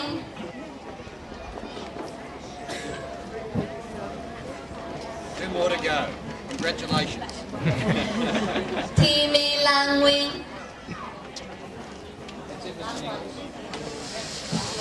Congratulations. Lucky last. Lucky last. Yours. Now you're going to take a photograph. Come on. Good photograph. Okay. Who is an Australian citizen? As an Australian citizen, As an Australian citizen, I affirm my loyalty to Australia and its people, I affirm my loyalty to Australia and its people, whose democratic beliefs I share, whose democratic beliefs I share, whose rights and liberties I respect, whose rights and liberty I respect, and whose laws I will uphold and obey. Well, thank you very much and congratulations everybody. We're now going to stand again and sing the national anthem. Và kính mời toàn thể quý vị đứng lên để tất cả chúng ta cùng hát bài quốc ca Úc. Now we've got some music, so I won't have to lead you. No music? Oh, we've got somebody to lead us, so that's very good.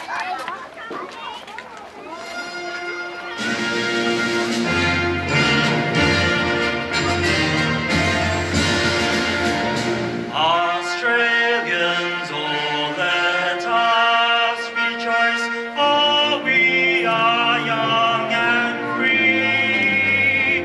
We've golden soil and wealth, what may your bed. Join the springs and let us sing, and pass of thrill of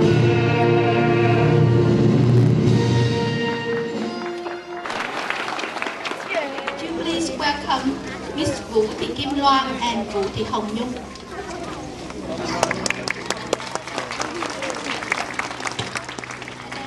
I'm gonna do my sister. She's too shy to speak, so I'm gonna do it. Very good. Thank you. The Honorable Philip MP, Attorney General, the Most Honorable Phước, Councillor Nick Langridge, Mayor of Phước, Honorable Sirs, ladies and gentlemen, volunteers, fellow Australians. When I was asked to represent our fellow new Australians to make a speech on their behalf, at first I was thrilled and honored. I thought it would be a very cool and perhaps I could do something my family and friends can be proud of. On behalf of 414 new Australian citizens at this Australian citizenship ceremony, I would sincerely like to thank the Department of Administration, the Attorney General, the Most Honorable Phước, Honorable Sirs, and the organizing committee, who have helped eternally ensure today's success. Since I've been here, I have made many new friends and discovered Australia is a truly wonderful place. Its people are warm and friendly. Since I've been here, I have many new friends. Being Australian citizen is a happy and great honor for me and my family. I was sincerely grateful and will fulfill my duties and responsibilities in order to become a good citizen. Thank you and have a nice day.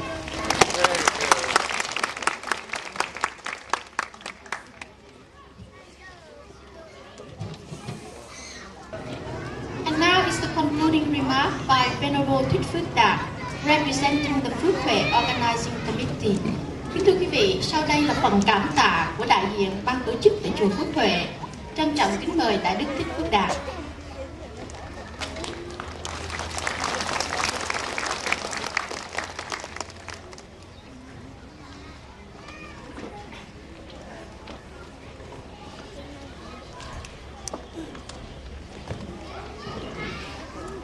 Kính bạch Hòa Thượng Thích Phước Huệ, Viện trưởng Viện Hoàng đạo Giáo hội Phật giáo Việt Nam Thống nhất, Úc Đại Lợi và Tân Tây Lan. Kính thưa ông Philip Reddock, Tổng trưởng Di trú, ông Nicholas, Giám đốc Bộ Di trú và quý vị quan khách, quý đồng hương và Phật tử. Trước hết, chúng con xin cảm niệm sự hiện diện của Hòa Thượng Viện trưởng Viện Hoàng đạo Giáo hội Việt Nam Thống nhất, Úc Đại Lợi, Tân Tây Lan. Chúng tôi xin cảm ơn sự hiện diện của ông Tổng trưởng Tư pháp Philip Reddock, ông Laurie Ferguson, Tổng trưởng Di trú đối lập, đại diện ông Chủ tịch Đảng đối lập liên bang. Hơn 400 người tham dự buổi phỏng vấn và tuyên thệ hôm nay đã nói lên đặc tính căn bản của dân tộc chúng tôi: uống nước nhớ nguồn, tha thiết muốn được nhập quốc tịch Úc để thể hiện bổn phận của mình trên quê hương thứ hai này. Là một minh chứng về dân tộc tính của chúng tôi, thành quả này có được xuất phát từ tấm lòng của quý đồng hương, Phật tử và sự hướng dẫn giúp đỡ của Bộ Di trú, Chính phủ liên bang và các nhân viên của Bộ Di trú tiểu bang New South Wales. Thay mặt ban tổ chức, chúng tôi xin cảm tạ ông Tổng trưởng Tư pháp cùng quý vị nhân viên Bộ Di trú cũng như quý vị đại diện chính quyền các cấp liên bang, tiểu bang và hội đồng thành phố Fairfield đã tích cực yểm trợ công tác này. Chúng tôi xin cảm tạ các đoàn thể người Việt tự do, quý vị lãnh đạo thân hào nhân sĩ, đại diện các báo Việt ngữ, đài phát thanh đã đến tham dự cũng như loan báo tin tức ngày tuyên thệ nhập quốc tịch trong suốt mấy tuần qua. Đặc biệt, chúng tôi xin cảm ơn các báo chí địa phương, đài phát thanh và truyền hình sẽ cho loan tải buổi lễ quan trọng này đến với cộng đồng đa văn hóa của chúng ta. Chúng tôi xin cảm tạ quý đồng hương, Phật tử xin nhập quốc tịch đã hưởng ứng nồng nhiệt vào công tác chặt chẽ với chúng tôi để buổi lễ được thành công tốt đẹp. Xin nguyện Tam Bảo gia hộ cho quý vị cùng gia quyến thân tâm an lạc, mọi việc như ý. Nam mô Công Đức Lâm Bồ Tát. Ladies and gentlemen, the official ceremony has come to an end. And now, could you please remain seated staff of the Australian Electoral Commission will collect your enrollment form. Could you please sign them? Already signed, hand it in.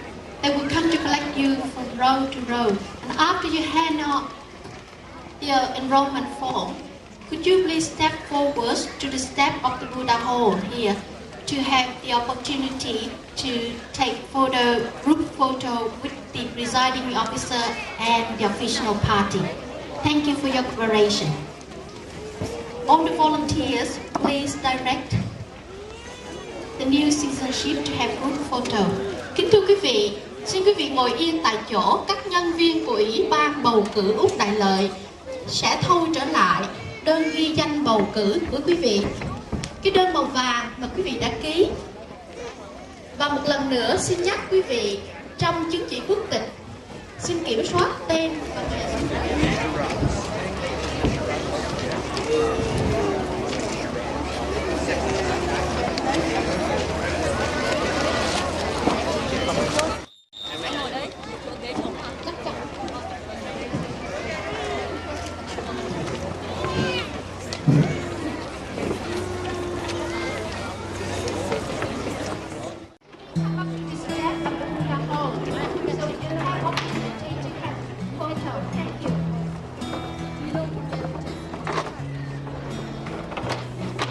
Australians all, let us rejoice, for we are young and free.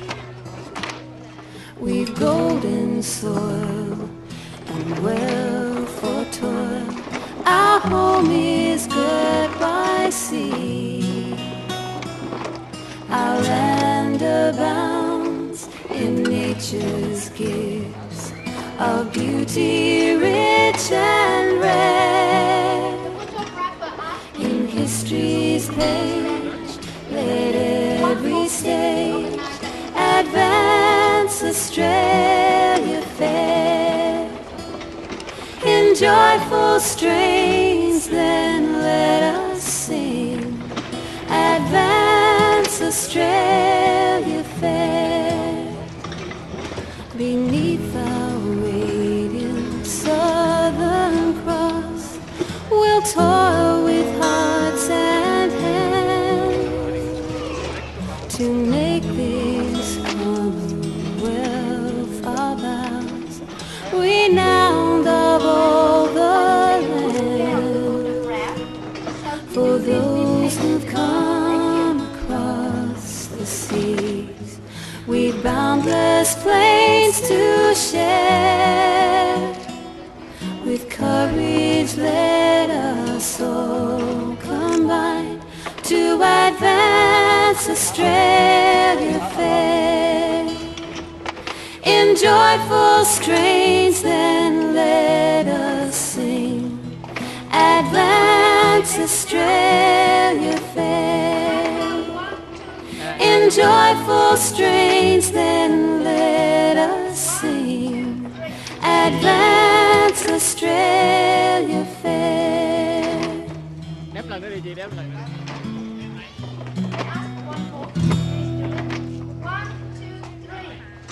Yeah.